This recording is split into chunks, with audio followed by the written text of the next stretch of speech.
The Korean wave has spawned new criteria for the look of pop idols across a large portion of Asia. The industries that create and promote pop acts pay careful attention to the positioning of their stars, both on the competitive music scene across North and Southeast Asia, vis-à-vis competing acts, and within domestic group formations.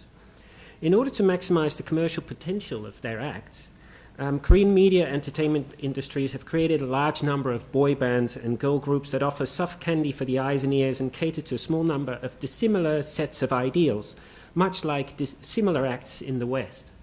Heather Willoughby has argued convincingly that industries choose their audience well before they choose their talent, and that in case of disappointing sales, the latter are easily discarded. Although critics sometimes deplore the increasing homogeneity of the star's look and sound, the industry is closely monitoring its fast diversifying markets and making adjustments before the multi-million-dollar investments are jeopardized.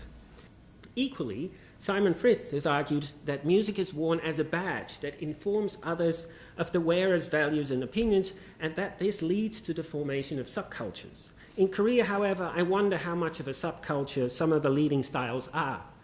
Yeran Kim argues that earlier acts such as Pinker and Baby Vox were intended for female subcultures, but if we really apply Dick Hebdig's concept of subculture as a form of resistance in which experienced contradictions and objections to the ruling ideology are obliquely represented in style, then really I do wonder whether the term shouldn't be applied only to those music acts that resist conformity, as well as any form of ownership by a major economic or social political entity.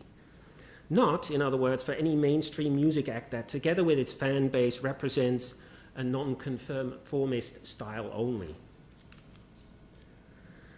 Both conformism and non-conformism are important elements that drive the Korean pop music scene. While the lack of rebelliousness and the conformism to social norms allows fans to feel their idols are approachable individuals, non-conformism allows others to more strongly identify with them.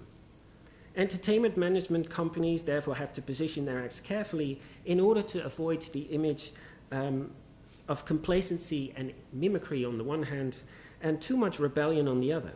The strong conservatism and conformity of the music industry has given rise to specific expectations in terms of music performance, but it still relies on innovation. The major difference between boy bands and girl groups and other music groups, then, is that it is in the styling and performance of the first, rather than in the music, that innovation can be found. Even so, the various elements that make up the acts are difficult to separate entirely, and it would of course be wrong to automatically label any band that does not follow the standard of presentation that characterizes these Korean boy and girl bands as non-conformist.